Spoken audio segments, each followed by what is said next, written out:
Egipto, tierra de faraones, de árida tierra roja y el Nilo, fuente de vida y prosperidad.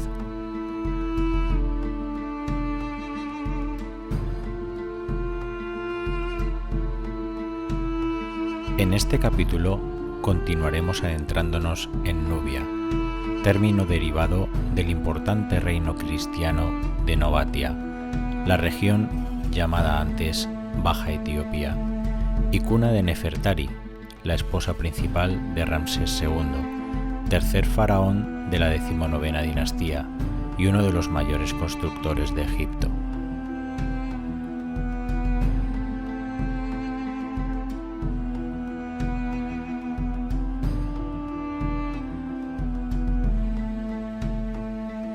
Recorreremos el curso alto del Nilo, fuente inagotable de recursos, quien aportó con generosidad el agua, limo y los alimentos necesarios para la subsistencia de los egipcios, y cuyo curso constituyó la principal vía de transporte de personas y mercancías por todo el país, marcando, al ritmo de sus estaciones, la vida de quienes habitaban en sus orillas.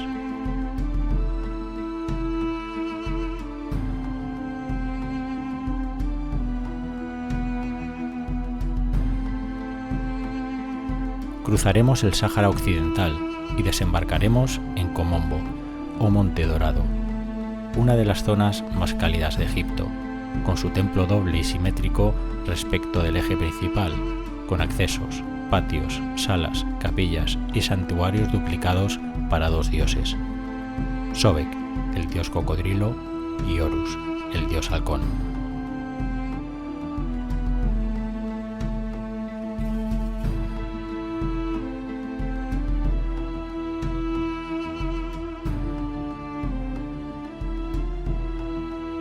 En esta serie de vídeos os propondremos un recorrido por la fascinante historia de una de las civilizaciones más ancestrales del mundo, donde cada parada, cada yacimiento, templo o valle es una lección de historia donde los antiguos faraones y sus dioses cobran vida. Y si tú quieres hacer lo mismo, esperamos que te sirvan de inspiración, ya que están hechos para ti.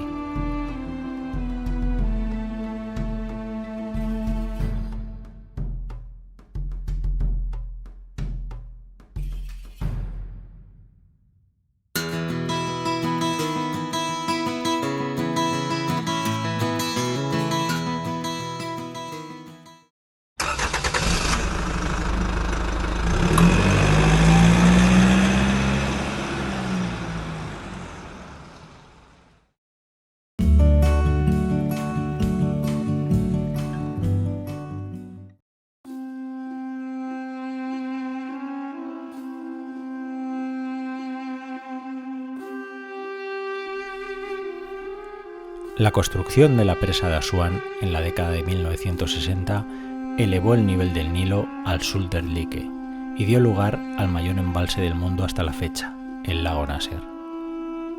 La subida de las aguas amenazó con anegar, entre otros, los dos templos de Abu Simbel, patrimonio de la humanidad, por lo que en 1964 un equipo internacional dirigido por la Organización de las Naciones Unidas llevó a cabo una operación para salvar los monumentos. Los templos se desmontaron en bloques, algunos de ellos con un peso de hasta 30 toneladas, y fueron trasladados a un lugar 64 metros más elevado para salvarlos de la inundación. Erigidos bajo el mandato de Ramsés II para conmemorar su victoria en la batalla de Kadesh en el siglo XIII a.C., son una de las obras más espectaculares del legado de la civilización faraónica en Egipto. El mayor de los templos está dedicado a las tres deidades estatales del antiguo Egipto: Ra, Ta y Amón, además de al propio faraón.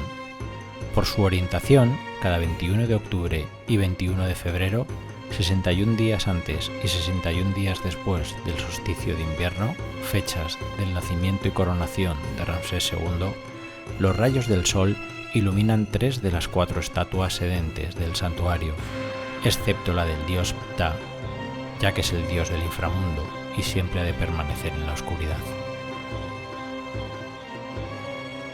El segundo templo está dedicado a la diosa Hathor, en honor a la gran esposa real Nefertari, quien está presente en 2 de las 6 estatuas de la fachada, junto a otras 4 de Ramsés II.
Los egipcios dividían su imperio en la tierra fértil del Valle, Alto Egipto, y del Delta, Bajo Egipto. El resto era Desjeret, la Tierra Roja, llamado así por el árido color de las arenas del desierto deshabitado, yermo e infecundo.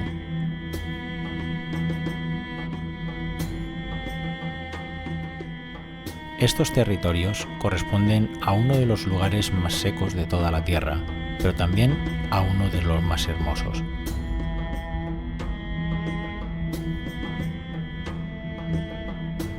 El desierto blanco, también conocido como desierto de Farafra, a medio camino entre los oasis de Dakla y Bajarilla, destaca por sus valles blancos e inmaculados, con temperaturas de hasta 50 grados.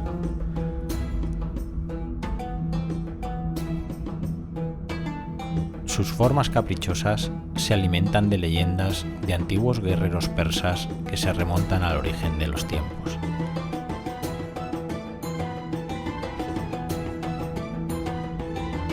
Junto a Bajarilla también se encuentra el Desierto Negro, piedras negras y arenales rojos.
El historiador griego Heródoto afirmó que Egipto es un don del Nilo, río dador de vida, fuente inagotable de recursos y principal vía de comunicación. Pese a que nace en las fuentes del Nilo, que se encuentran en la región de los Grandes Lagos de África Central, y fluye hasta Sudán, donde toma el nombre de Nilo Blanco, uniéndose al Nilo Azul que nace en Etiopía, los antiguos egipcios se asentaron únicamente en los últimos 1.300 kilómetros de su cauce, en los que era posible la navegación fluvial. Para los egipcios, el sol desaparecía cada atardecer por occidente, simbolizando la muerte, y nacía cada mañana por oriente, simbolizando la vida y la resurrección. Por ello, las ciudades y aldeas se ubican siempre en la ribera este del Nilo, y las necrópolis y los templos funerarios en la orilla oeste. Hapi era la divinidad que personificaba el río. Representaba el poder benéfico y fecundante del río, que hacía verdear las orillas del valle y el delta. El pueblo egipcio lo veneraba, y el faraón le hacía ofrendas para que la crecida del Nilo tuviera lugar durante el periodo correcto y su caudal fuese el adecuado.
El templo de Komombo fue construido durante el reinado de la dinastía ptolemaica entre los años 180 y 47 a.C.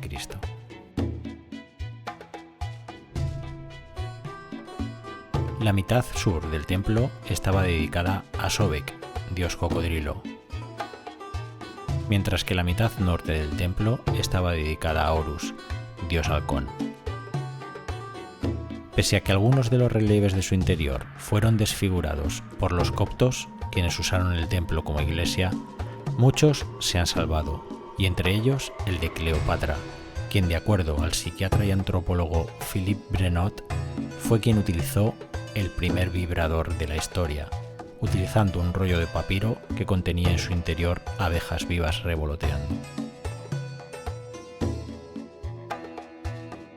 La decoración de la cara interna del muro posterior del templo es de particular interés, pues representa una colección de instrumentos quirúrgicos utilizados en el proceso de momificación. En sus suelos, además, se pueden contemplar todavía los grabados de juegos que realizaban los enfermos a la espera de ser atendidos. En sus paredes se encuentra uno de los calendarios egipcios mejor conservados, siendo el primer calendario solar conocido de la historia, dividido en 12 meses de 30 días cada uno y organizado en 3 periodos de 10 días. Al final del último mes se añadían los 5 días epagómenos que faltaban para completar el año solar. El año egipcio fue dividido en las 3 estaciones de carácter agrícola: inundación, finales del verano y otoño; siembra, invierno y principio de la primavera; y recolección, finales de la primavera y principio del verano. Sin duda, el gran tesoro de Komombo, a criterio personal, es la pintura de la diosa Nut, que da explicación al ciclo del día y la noche. Se dice de la diosa del cielo que amanece en su vagina y el sol recorre sus piernas hasta el mediodía en la barca Atet, mientras que utiliza la barca Sektet en su pecho hasta llegar al ocaso en los labios de su boca.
Animal odiado y al mismo tiempo admirado, el cocodrilo es una auténtica leyenda en Egipto.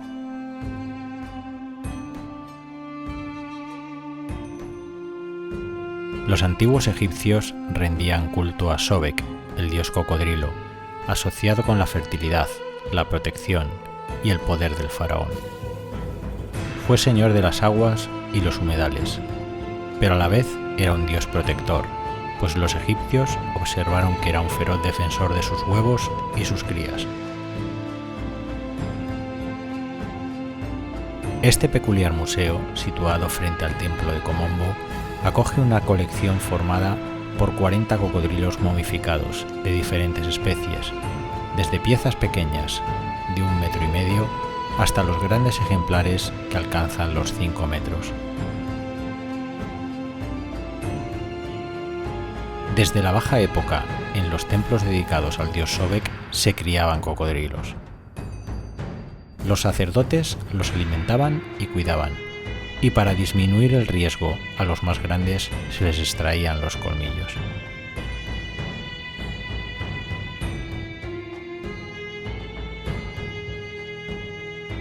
A su muerte, estos cocodrilos sagrados eran momificados y enterrados en necrópolis específicas. Las momias se vendían a los devotos, que las usaban como ofrenda, pues se consideraba que un cocodrilo era la imagen viviente del dios.